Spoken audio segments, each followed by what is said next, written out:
अस्सलाम वालेकुम زما ګران مینوال ز فیضان ګلستان یو ځل بیا حاضر ما ملګرو تاسو په تمنیل باندې به د گلزار عالم صاحب تصویر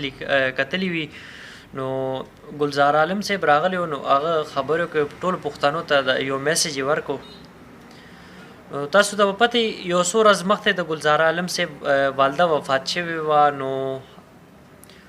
داسې یو څو کسان دي هغه په سوشل میډیا باندې د دروغو دا خبرو لګوله چې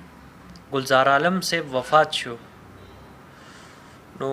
هغه سره چې کوم دی نو هر یو کس به گلزار عالم صاحب ته ټلیفون کولو تاسو د وفات خبر راځي چې تاسو وفات شو هغه به دا خبره کول نه جی زما والده وفات شوې ده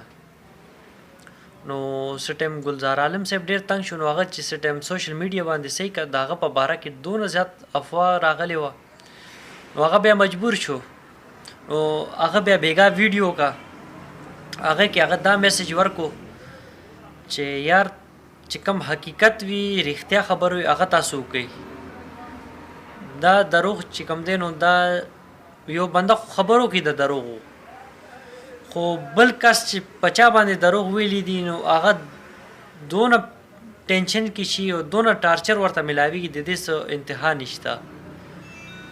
نو هغه یو ډېره ښکلې خبره کړې ده چې آیا تاسو دا غلط خبرې مه کوئ او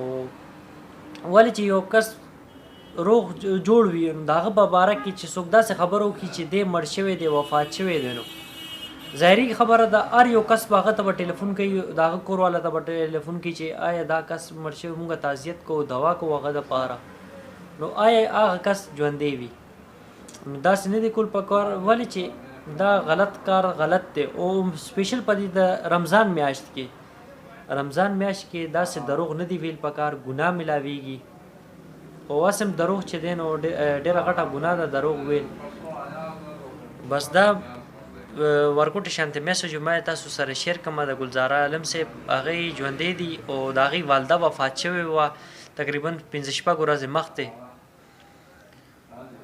بس دا میسج ما خپل ملګرو سره شیر کوم چې ویډیو مو خوښ شوی نو لایک یې کړئ ان شاء الله نوې ویډیو کې به ملاقات کیږي ډیر زر والسلام